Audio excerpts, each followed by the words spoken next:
নতুন পাতা, সত্যের পথে সবার সাথে।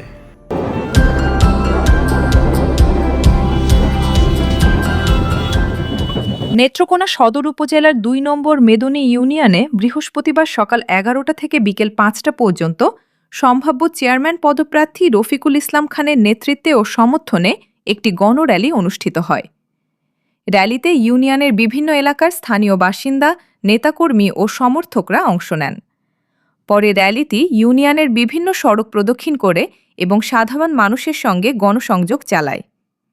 গণসংযোগকালে রফিকুল ইসলাম খান ভোটারদের কাছে দোয়া ও সমর্থন কামনা করেন। তিনি বলেন, অতীতের মতো ভবিষ্যতেও জনগণের পাশে থেকে এলাকার উন্নয়ন ও জনকল্যাণে কাজ করতে চান। আপনারা যে কষ্ট করছেন আসলে আপনাদের কাছে আমি কৃতজ্ঞ।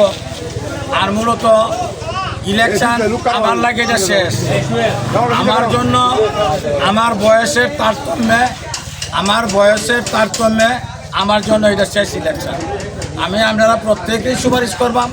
আপনারা যে মনের গতি নিয়ে স্বতঃস্ফূর্তভাবে আমার সাথে সারাদিন যে কষ্টটা করছেন, আমি আপনাদের প্রতি ঋণী এবং কৃতজ্ঞ।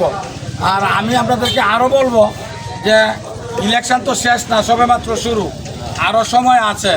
আপনারা নিজের মনে করিয়া এবং ইলেকশনটা আমার উপরে চাপায় না রাখিয়া, আপনাদের নিজের মাধ্যমে রাখিয়া আপনারা সবাই মিলিয়া যাতে যে সুস্থ সুন্দর পরিবেশে এটা আমরা সমাধান করতে পারি। এদিকে কর্মসূচিতে অংশ নেওয়া কয়েকজন সমর্থক জানান, অতীতে জনপ্রতিনিধি হিসেবে তার কর্মকাণ্ডের অভিজ্ঞতার ভিত্তিতে তারা তাকে আবারও ইউনিয়ন পরিষদের চেয়ারম্যান হিসেবে দেখতে আগ্রহী।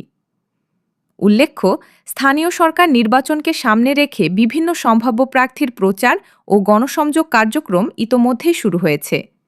এ ধরনের কর্মসূচির মাধ্যমে ভোটারদের কাছে নিজেদের পরিকল্পনা ও অঙ্গীকার তুলে ধরছেন তারা।